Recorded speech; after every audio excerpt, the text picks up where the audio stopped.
राज्यामध्ये सध्या मतदार यादी घोळावरून राजकारण तापलेलं आहे। मनसे आणि मवियाच्या सत्याचा मोर्चामध्ये दुबार मतदारांची पोलखोल केल्यानंतर भाजपकडून त्याला उत्तर दिले जाते।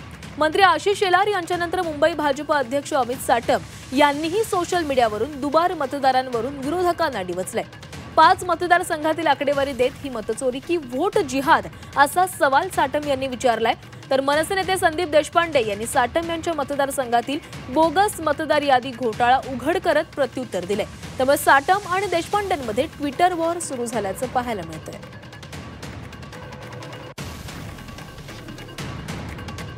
इथले आमदार सध्या अमित साटम आहेत।